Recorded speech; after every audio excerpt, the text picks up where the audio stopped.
It's been an amazing series for me, this series that we've been doing during Lent that we've been calling 5 Deadly Sins of the Church.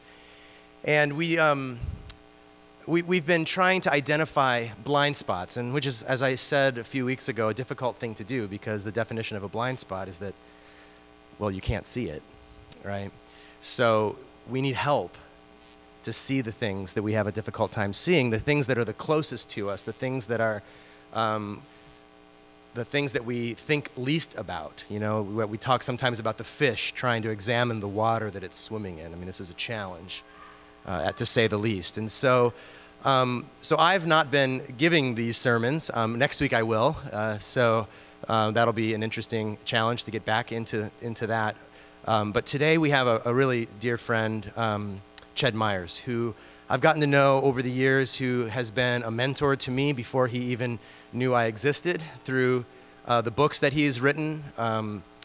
His masterpiece, I think, Binding the Strong Man, which is a commentary on the Gospel of Mark, was something that just transformed my experience, my understanding of Scripture, my preaching, my teaching, and I think has had a profound effect, whether you realize it or not, on the congregation that we enjoy today and that we participate in here in Hollywood.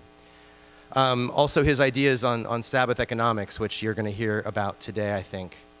And there are a couple of books out there that you can see that he's written and have a look at them. They're just sample copies, I believe, so just leave them there. But there's information about how you can get those books for yourself. Ched and his wife Elaine lead an organization not too far from here in Ojai called Bartimaeus Cooperative Ministries. They do trainings, seminars, webinars, podcasts, all kinds of really amazing resources to help the church examine its practice and its faith. There are flyers there like this that talk about upcoming seminars and some of the literature that they have, which I highly recommend to you. And so I hope you'll stop and take a look. But Ched's just been such a resource and a blessing and a friend to me, and I'm just so grateful. I believe you said this is the first time you've ever spoken in an Adventist church, so this is exciting for all of us. So thank you, Ched. Please come. We look forward to what God is going to share with us through you.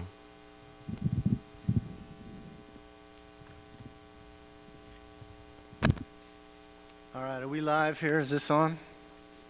Can you all hear me? Good morning, Hollywood Adventist Church. First time to preach in an Adventist church. And me and Dana are going to try to do this thing together. Got pretty pictures which you can see with binoculars. And if you can't see, all of y'all in the back row, plenty of good seats still available. I'm really delighted, thank you, Pastor Ryan, for the invitation. I'm delighted to be part of, I'm delighted to be part of a 5 Deadly Sins series. Ryan has managed to shrink the traditional 7 deadly sins down to 5 for this series. I suppose there just weren't enough Sabbaths to go around during Lent, so that's fair enough. Although in fairness to Ryan, he began this series talking about Jesus' 3 temptations in the wilderness, and I guess 5 is the midpoint between 7 and 3, so nice math, Ryan. However many sermons, he's growing the church down. When you talk about stuff like this, folk are going to find some other happier place. And I commend any pastor who wants to tackle difficult issues. So I'm going to, a little bit later, I'm going to also talk about 7 household practices, because I'm a traditionalist, right? 7 deadly sins, 7 household practices. 7 is a Sabbath number. This week, the topic is consumerism and its impact on our souls and on our cities and on our environment. It's another vast topic to wrap our hearts and minds around. As with the previous week's topics of patriarchy and racism and militarism, these are weighty topics.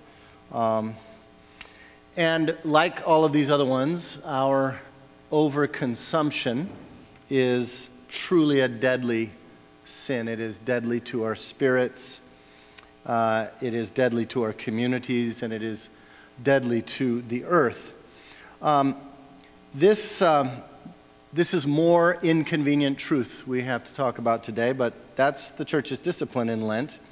And I want to begin by letting the profound and prescient words of an 18-year-old colleague of mine set the tone for this morning's theme. So I'm going to show you a little video. The first half, it's a short rant by Alec Lures, the remarkable young activist from Ventura County, where we live and where my friend Sarah Thompson is sojourning here for a while. Alec has been active on issues of climate change since he was 12. And he is the founder of a very significant group called Kids versus Global Warming. So I invite you to just clear your hearts and minds for this passionate invocation of our topic, which was filmed at an abandoned oil refinery just down the road from our house. So.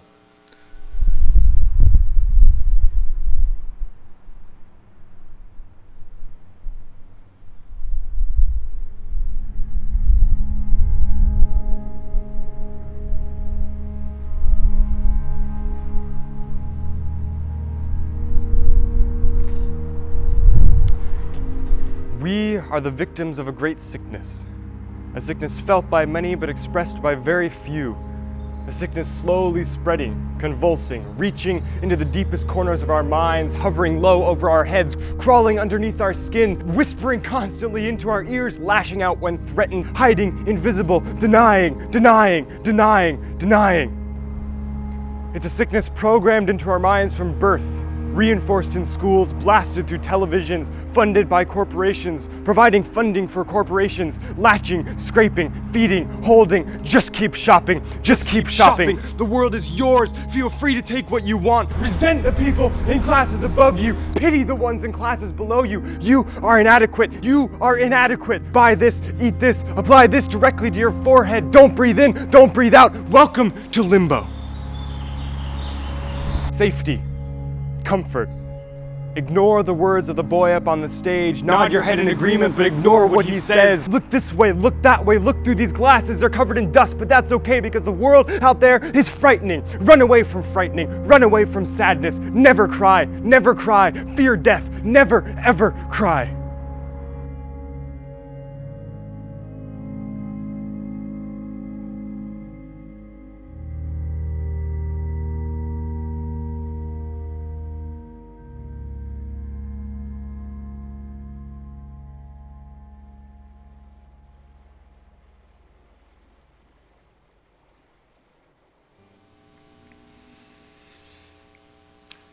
The kinds of things that we have to talk about, that history is confronting us with, whether we're paying attention to it or not, are not simple, and they can't really be treated with sound bites.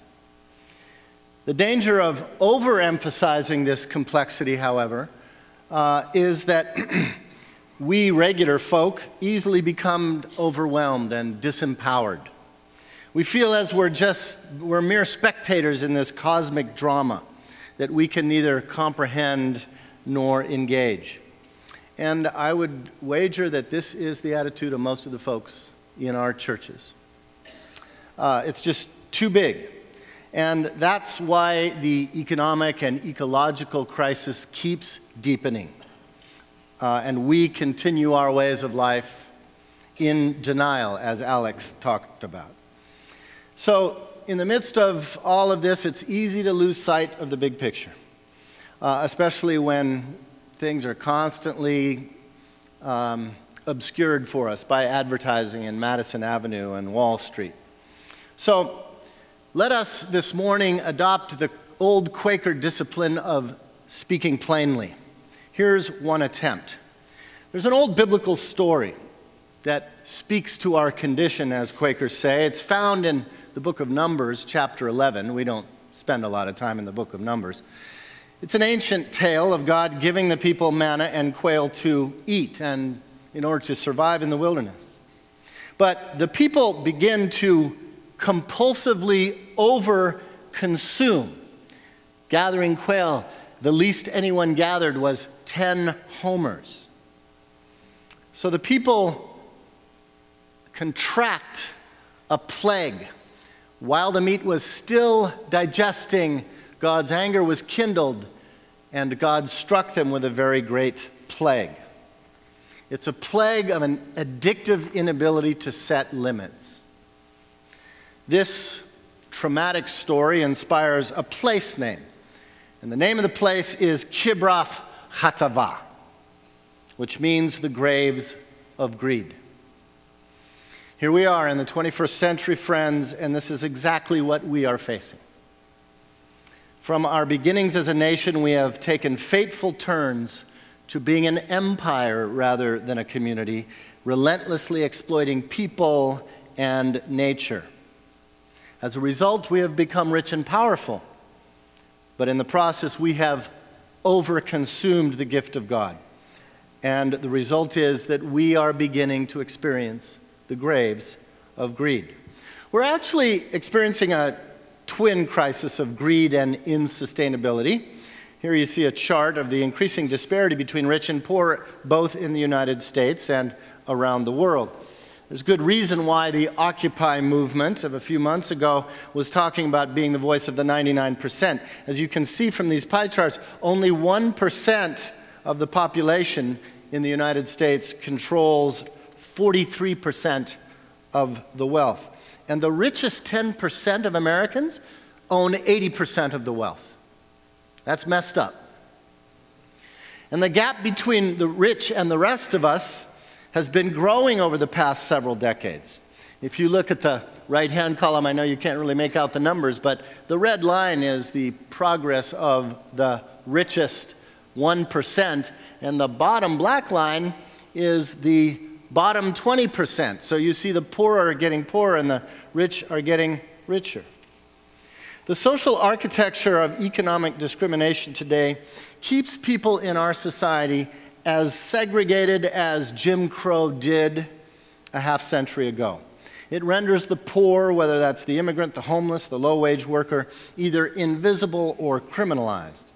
Most dramatically symbolized by the fact that at the very same time that the Berlin Wall came down in 1989, a new wall was being constructed at the US-Mexico border, meaning that the old East-West conflict had now become a North-South conflict. And of course, this disparity is even more intense across the globe, where vast economic inequality exists right side by side, as you can see in Venezuela. As this atlas of global inequality shows, the countries colored red have less than 1/4 of the world mean wealth, while countries colored dark blue have more than 4 times the average income. That would be us. Make poverty history? Not the way we're going. And this kind of inequality is both unjust and unsustainable. If you're looking for a good resource on this problem of disparity, my friend Chuck Collins has an excellent primer called 99 to 1, How Wealth Inequality is Wrecking the World and What We Can Do About It. Now, statistics don't have the power to change our hearts and minds. I get it. So here's a different way of looking at it. The most concise way I know to prove that social and economic disparity is unsustainable is the fact that this very city of angels has burned twice in my lifetime because of that disparity. The first time was August 1965. I was just 10 years old. And the second time, which many of you will remember, was in 1992, just a little over 20 years ago, including in this very neighborhood. The largest civil disturbance in the history of the United States, with more than 56 people losing their lives, billions of dollars worth of property destroyed. So Los Angeles, our city of angels, has been deeply seared by the economic graves of greed. But there's a second deeply related problem. We no longer have the luxury of talking about economic disparity without also having to see its intrinsic connection to ecological crisis. This is the 2004 Living Planet report. It indicates that the global population's actual use of the Earth's bioproductive capacity is now more than a 20% overshoot of what's available. In other words, we are rapidly liquidating nature. It's unsustainable. Calculations of our collective ecological footprint indicates that human activities have been in an overshoot position, using more of the Earth than the Earth regenerates for more than 3 decades. This is another way to put it. Every single year, we deepen our crisis of ecological indebtedness. Every year, around about the middle of September, we've already used up all of the Earth's resources for that year as a global population. What that means, friends, is that because we now require a planet and a half to sustain ourselves, we are going deeper and deeper toward the graves of greed. How serious is this threat? This is a mainstream environmentalist, James Spate. He says, here's one measure of the problem. All we have to do to destroy the planet's climate and biota and leave a ruined world to these beautiful children who just sang about the rain and the sun is to just keep doing what we're doing. Just keep doing what we're doing. And this dish is dead. Our way of life authorizes a continuing Holocaust of extinction, y'all. Just in the last few years, the Baiji dolphin, gone. The West African black rhino, gone. The golden toad, the Pyrenean ibex, the Spix's macaw, all gone forever. God's creatures. And this epidemic of extinction and endangerment includes 1/10 of birds, 1/5 of mammals, 1/3 of fish and reptiles. 70% of plants evaluated are endangered. This is not just a fairy tale or a bad dream. We have begun to see a preview of the ecological graves of greed. These are pictures of what once was vast, magnificent forests in northern Alberta that have been turned into barren industrial landscape of open pit mines and toxic tailing ponds in a desperate attempt to extract oil driven by the lust for profit and our collective addiction to fossil fuels. The struggles against the Keystone Pipeline project, an environmentally disastrous plan to pipe oil from the tar sands in Alberta 1,000 miles south to Texas, is just ramping up. Just a few weeks ago, the largest environmental demonstration in the history of this country happened in Washington, D.C. 35,000 people rallying to try to get this administration to oppose the Keystone XL pipeline. If you're looking for an environmental issue to sink your teeth into, this is it. I commend it to you. And of course, these two issues are deeply intertwined. We in the United States have by far the largest ecological footprint, and those of us who are economically advantaged, we have the largest footprint of all. So there are twin issues here, issues of fundamental justice and fundamental unsustainability. We are robbing the earth and we are robbing the poor. Our communities of faith should be joining the prophet Jeremiah in weeping and wailing for the mountains, lamenting for the wilderness, because they are laid waste, and no one passes through. The birds of the air and animals have fled and are gone. That's the ancient warning of the prophet. So we've backed ourselves into a historical dead end. It's what one author calls an end game. It's an environmental ultimatum that's been stalking us now for centuries and now is upon us. We must turn around. The meaning of repentance, the heart of Lent. Or in the parlance of the transition movement, to change our way of life completely, beginning by breaking our dependence on fossil fuels. Journalist William Greider, another mainstream economist, has said it this way: the operating principles of capitalism have become dangerously obsolete. The house of economics is due for major renovation, a complete teardown. As it presently functions, capitalism encourages human pathologies, and we don't have room for more of that. Above all, he says, and this is interesting, above all, we need a new narrative, a new economic story, because the economy of more is tearing the social fabric, weakening family and community life. We need a new story. Now, for those of us in the church, that's good news, because we actually have an alternative story. That's in our scriptures, but only if we reconnect our scriptures to the real world of economy and ecology.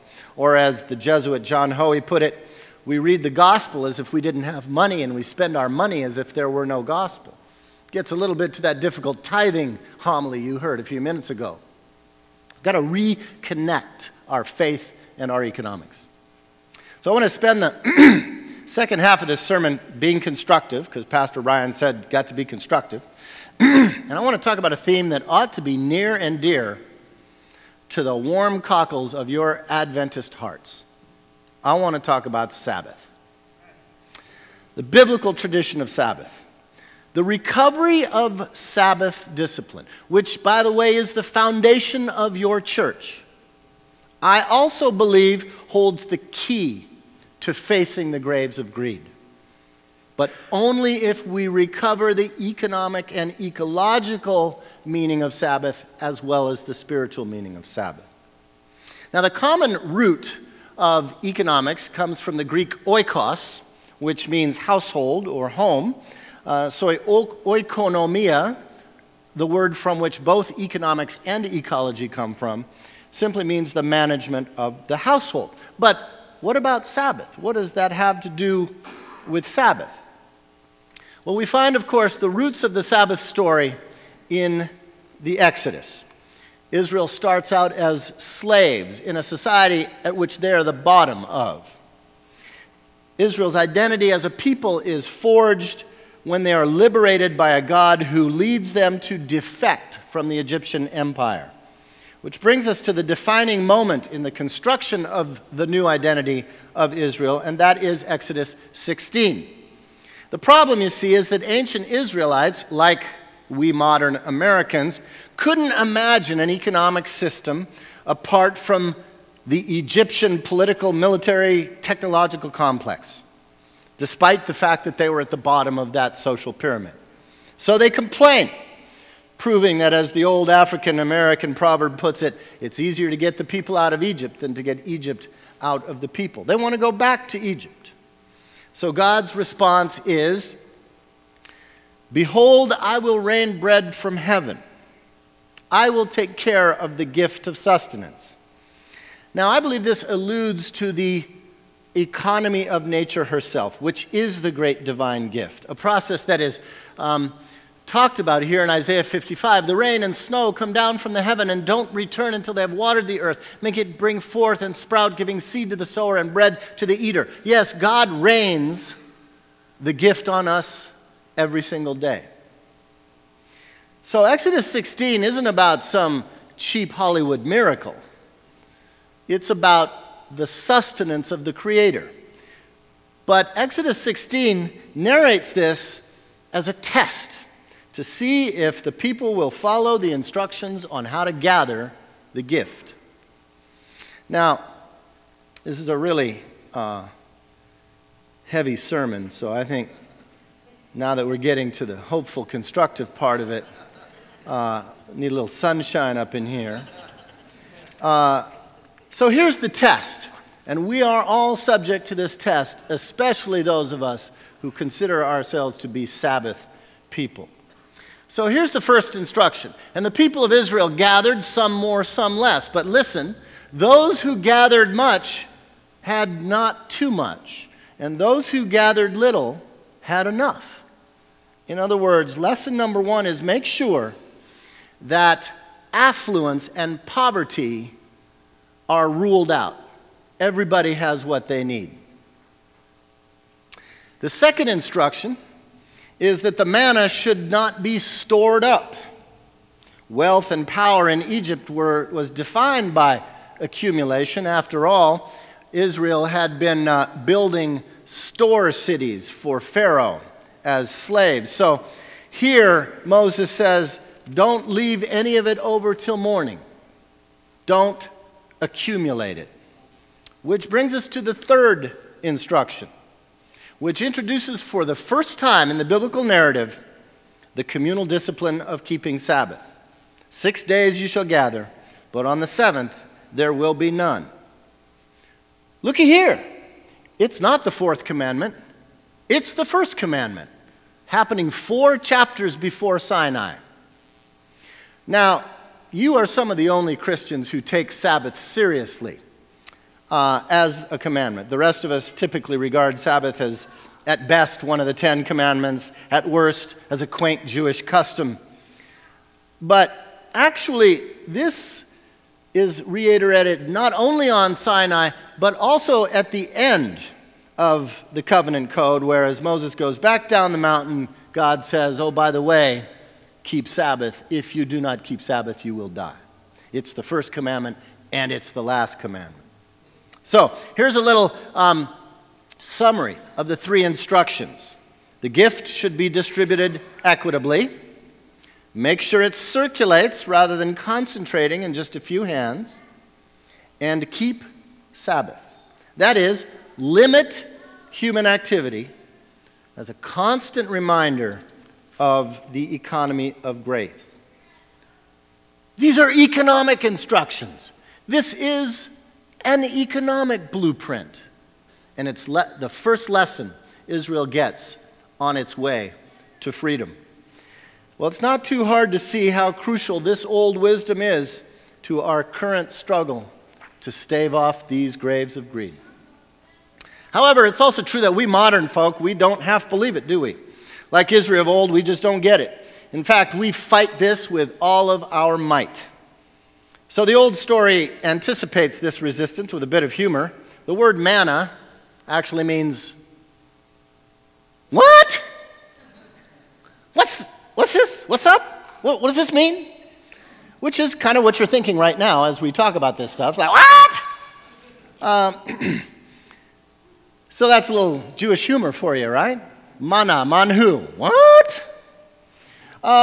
You see, we don't recognize this logic or the gift because, like Israelites of old, we've been raised watching Egyptian/Hollywood television and attending Egyptian/Hollywood schools and believing in Egyptian/Hollywood habits of consumption. But believe me, friends, this manna was the central object lesson for the people of God. So important was this lesson that you were supposed to take a little bit, put it in a jar, and put it on the altar in front of everything else so that all future generations would not forget lesson number 1.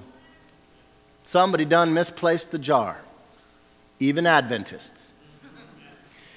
Well, the Sabbath Economics vision runs throughout the law and prophets as an economic ethos. So, for example, in the 7th year, your instructions are to leave the fields for the poor and to the wild beasts, or instructions in Leviticus 19 to leave the gleanings for the sojourner and the marginalized. The 7th year debt forgiveness in Deuteronomy 15 to deconstruct structural poverty. And the great Jubilee, we sang about it in the hymn today. 7 times 7, a super Sabbath in which all debts are forgiven, slaves freed, and land returned, ensuring that economic disparity would be not permanent. And then, of course, it's the prophets constantly ranting. What do you mean by crushing my people, grinding the face of the poor, says the Lord God? Or Amos, why do you buy the poor for silver and the needy for a pair of sandals? And it's in the right half of the Bible, too. In fact, Sabbath Economics provides the very foundation for Jesus' ministry. He tells the lesson of the manna, invoking it in the 2 central petitions of the disciples' prayer. Give us enough bread for today and release us from debt as we release others. And he shows it, reenacting the old lesson of the manna in his feeding of the poor in the wilderness. There, the disciples who can't see the gift have to be taught again how to take, break, and give the gift all around so that all eat and are satisfied. And even the Apostle Paul, embraced Sabbath economics. You know how he did a collection project to all the churches. Do you know what his scriptural justification for that economic mutual aid between rich and poor was? Exodus 16. So that those who gathered much didn't have too much, and those who gathered little had enough. So, to review, Sabbath economics, that runs from beginning to end of Scripture through Torah legislation, prophetic oracles, Jesus' teaching and actions, Paul's collection, James' critique of affluenza. I think this is the story that William Grider is calling for, and we have it in church. But the problem is, we are blind to it. We're not seeing it. We're not living it. Sabbath economics, essentially in one soundbite, is the struggle between the cultures of mammon, that would be the graves of greed, and manna, the gift of sharing and equity. So our real task is to reclaim that story as church, and then set about translating it into catechism of actual practices, daily stuff. Now, we've been experimenting with this a little bit in our cooperative, and here's what we believe. There are 4 ways in which we work for personal and political change. The first one is literacy, education, and analysis. That's where Bible study comes in for us, and also understanding how wealth is distributed in this neighborhood, in this city, in this country, in the world. And then advocacy and organizing. You all know something about that. You're part of PICO here in the neighborhood. I know pastors always trying to get folks involved in community organizing. Very, very important. A third part of the puzzle is building alternative institutions and networks. That's something historically that our churches have been good at. But we have, we've kind of fallen behind our imagination on a lot of that. But fourthly, personal and household practices. See, it's easy to be up here as a talking sunhead, blah, blah, blah, and forget that it's actually about what I do when I walk out of here. That's the true bona fide. And so we've developed a little, what we call a household covenant that we use to audit how we live. And it's that nice round Sabbath number 7. And here's what we do in our model, and I commend it to you. We talk about money. We break the silence around money. We talk about where are we banking? Where are we investing? Are we just giving all our money to corporate banks and making rich bankers richer? Or are we supporting local community credit unions and local community development and community banks? Are we investing in social investment that actually helps rebuild our city rather than drain off wealth to the 1%? So that's all just how we use our little surplus dollar, whether it's an extra $10 under the pillow or a cool $10,000 in the bank. How we use that surplus money, where we bank with. That's a Sabbath economics question. Number 2, how does debt constrain us? Now, we all have a little bit of debt, or a lot of debt, and it cripples us, doesn't it? It causes us to be anxious. It constrains our horizon. How can we help each other begin to get out of debt? That's a Sabbath economics issue.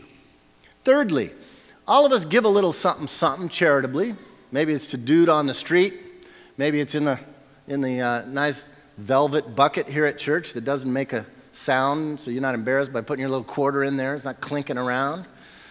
You Adventists are so polite. But the question is, how does every charitable nickel that we give, how is it used strategically? Is it guilt money, or are we actually trying to build something? Are we in relationship with the people we are sharing with? That's a Sabbath economics question. What is our household ecological footprint? Or for that matter, what is our church's ecological footprint? Now, the first thing one sees when one comes to Hollywood Adventist is the color. Right? This is my first time here. The color made an impression. But the second impression that gets made is all the concrete and asphalt. So I've been for years challenging our churches to tithe, what is it, 10%?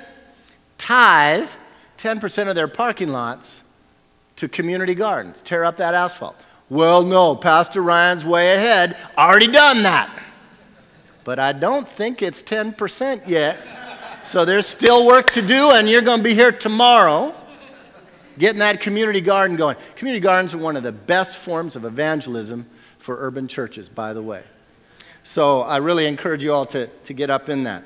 So what is our household and ecological footprint?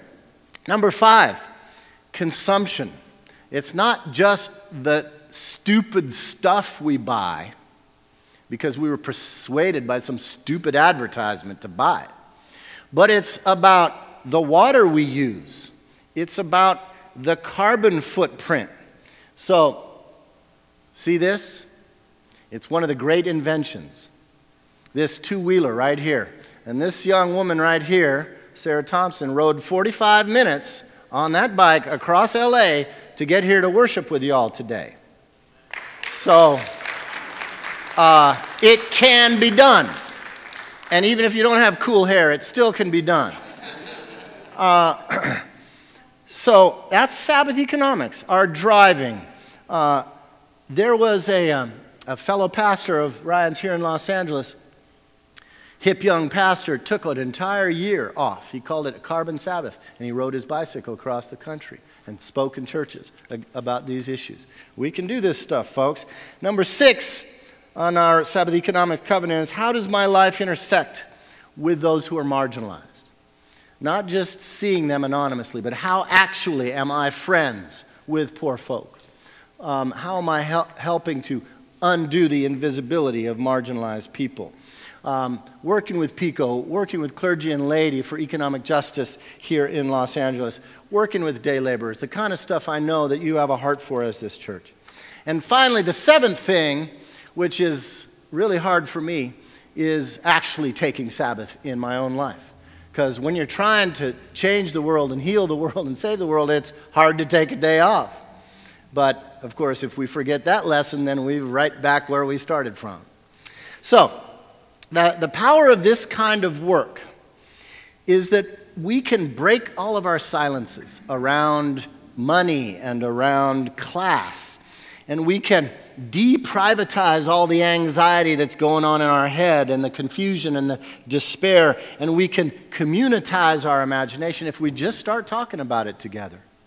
Nothing in our society encourages us to talk about these issues except here in church. Now, the 3 deadly diseases of our society, right, are anxiety, alienation, and addiction. And we all have aspects of it. We're anxious about stuff. We worry about it all the time. We're alienated. You know, we don't like our work. We don't know our neighbors. You know, we're addicted because we all use too much of something. Amen? And so this is an opportunity for us to really face that as a way of life. Because here's the deal. Our relationships, our values, which are the glue of society and of church and of democracy, will not survive if we treat our money and our stuff and our environment simply as tools for our private gratification, which is what Madison Avenue wants us to do. So it's all up for grabs on this thing. So the kind of things that we can, the kind of questions we can ask are things like, do I need this or do I just desire it? That's a question of my relationship to my own self and my spiritual maturity. We can ask, what is the ecological impact of a product I'm looking at? Resources, transportation, packaging. That's a matter of being in relationship with the earth. We can be mindfulness about the working conditions of the people who made this thing. That's our relationship to workers. We pay attention to the fairness of trade and to profit margins. That's our relationship to social justice. These are all questions we can ask before we pull that thing off the shelf. It's a spiritual discipline. We can pay attention to the sustainable character of where we buy stuff. You know, do we just shop online and never be in relationship with anybody? Or are we helping the local people, helping the local economy? And what about waste and disposal? What about the tail end after I'm done with this thing? These are the kinds of concrete questions. Well, these are hard issues, talking about issues of our ecological footprint. But you know what, friends? I've got a theory. If we took this stuff seriously and really wrestled through in church, church would not be boring anymore. Church would not be boring anymore if we were getting up in these kinds of issues as a matter of our spiritual survival. So, I want to conclude with a reminder about where we are in history. On this day, 10 years ago, a 24-year-old Seattle woman attempted to stand with the dispossessed in Palestine by standing in front of a bulldozer on the Gaza Strip, nonviolently, a bulldozer that was trying to raze Palestinian homes. Rachel Corrie was run over and killed on this day 10 years ago. One of the great martyrs in the justice story. Now, it seems to me that we, Christian folk, we are similarly called to impede the destructive, runaway way of life that is killing the poor and killing the planet, like Rachel. But the hardest part of this is that this way of life is not only coming at us like a bulldozer, it's also within us. It's the bulldozer within us. And we've got to confront that too. That's why we go to church. So may we have the courage of Rachel Corrie as we consider how to confront this deadliest of sins. And I want to give the last word back to my young friend Alec Lours as he invites us to rise to the task of turning this thing around.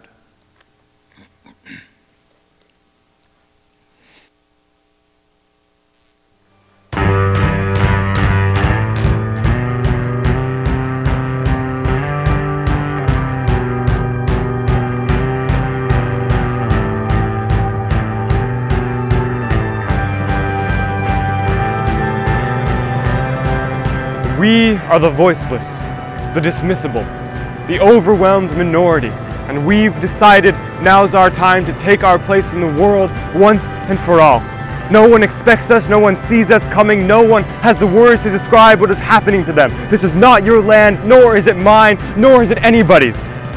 From the redwood forest to the Gulf Stream waters, your time has run dry like the tears of indigenous mothers. This land is not yours, you belong to the land, so clap your hands, clap your hands. And also clap the hands of your sisters and your brothers. The world is filled with wonder. You know you love one another. Raise your voice into the sky and bring down the thunder. Let the flames of the awakened turn the buildings into burnt lumber. We are the ones we've been waiting for, and we are waiting no longer. We refuse to stop until the world is torn asunder. We sing subconscious songs, both joyful and somber. We will spread like a virus. We will tear apart like cancer. We will hold our fathers to their words. We will crush their mindless banter. We are the fire. We are alive, and we will light every lantern. We will rise from the ashes of your burnt perfect future. We are lonely, we are scared, we are depressed, and we are waiting for the time of the fire, for the secretly awakened to come alive. We are artists, raised to think what we know not to be true. We are trained in the art of broken pyroclastic flows, rising from volcanoes, breaking through the windows of the damned, the God-forsaken, the underwhelmed majority. The time of the fire is here, sisters and brothers.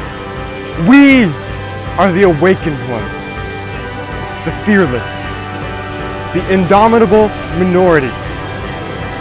And we have decided that now is our time to take our place in the world once and for all.